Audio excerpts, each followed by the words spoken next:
the drone that did what rockets couldn't. There's a bridge in southern Ukraine that should have been rubble by the summer of 2024. It crosses the Konka River, a quiet, narrow tributary of the Dnipro, near the occupied city of Oleshki in Kherson Oblast. 150 meters long, 4 lanes wide. The kind of infrastructure that barely registers on a map unless you're the army that needs it to survive. The Russians needed it badly. After Ukraine liberated Kherson in late 2022 and pushed the Russian army back across the Dnipro, the occupiers dug in on the south bank. They lost the right bank. They lost the Antonivsky Bridge. Their own engineers blew it on the way out. But they still had the islands in the Dnipro Delta, marshy, flat, nearly impossible to assault. And from those islands, Russian artillery kept Kherson and its civilians under fire. The Konkivsky Bridge was the artery feeding all of it. Cut it, and the Russians on those islands go from a fortified threat to a slowly starving outpost. So Ukraine tried to destroy it the way you'd expect. They fired HIMARS at it. Precision-guided American rockets, 90-kilogram warheads, landing within meters of the aim point. The bridge deck got craters punched clean through it, and the bridge kept standing. They sent jets, precision bombs from Ukrainian Su-25s and MiG-29s against a fixed, known target. More holes in the deck. Bridge still standing. Here's why. And this is something most people never think about.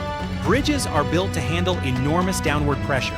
The columns, the concrete piers running from the riverbed up to the deck, handle thousands of tons of compression force every single day. They are almost absurdly difficult to damage from above. Dropping a rocket on the deck is like stomping on a table. You'll crack the surface, the legs don't care. You have to hit the legs. Nobody had figured out how to reliably do that with anything available on a modern battlefield. So Kiev handed the mission to a regiment that had only existed for a few months, and they had a very different idea.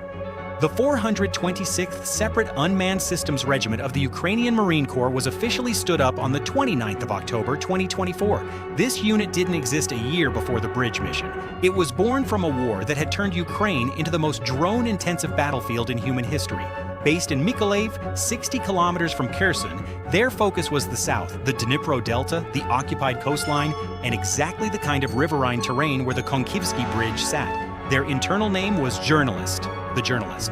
That nickname will make a lot more sense in a moment. The commander of the 426th handed a mission that had already burned through millions of dollars of precision munitions and produced nothing, said it plainly, bridges are relatively easy to destroy from below. Not a boast. An engineering observation. Hit a column from the side with focused force and the concrete doesn't crack. It disintegrates. The deck above drops. The problem, historically, has been delivery. How do you get an explosive charge to a bridge column sitting in enemy territory covered by machine guns, electronic warfare, and drone teams? The 426th answer was the Malloy T-150, a British heavy-lift cargo drone built by Malloy Aeronautics, originally designed for Australian cattle stations in the outback. 68 kilograms of payload capacity, electric motors quiet enough to whisper past a guard post, a range of 70 kilometers. The Australian ranchers who designed the mission requirements for this drone were absolutely not thinking about bridge demolition. Ukraine fitted it with a winch system and hung a shaped charge on the cable.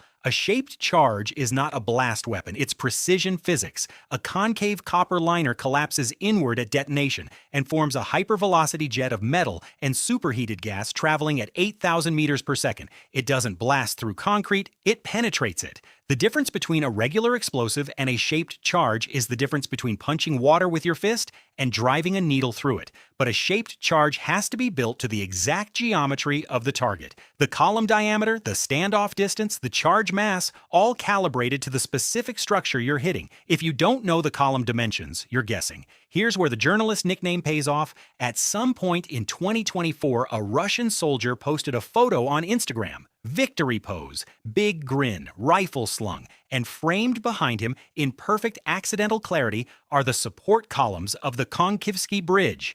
Every column, every structural dimension. Ukrainian analysts from the 426th pulled the image and used photogrammetry, measuring real-world dimensions from known reference points in the photograph, to calculate the exact column geometry. They built the shaped charge to fit. One Instagram post handed Ukraine the blueprint for a custom weapon that months of HIMARS strikes couldn't replicate. Your wife tells you not to post everything online. She's right. She's really, genuinely, fate of a bridge right. The war nobody sees. Before a single drone lifted off, a battle was already running in the invisible electromagnetic field blanketing the entire front line. Ukraine's tool for seeing part of this war was the Chuika 3.0.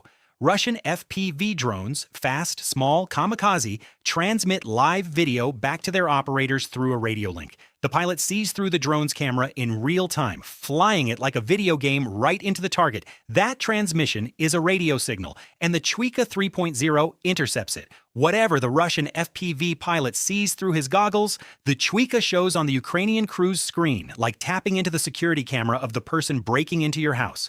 Russia's answer was the Sky Point 2. And it works on a principle that is quietly terrifying. It doesn't jam anything. It doesn't transmit a single watt. It just listens.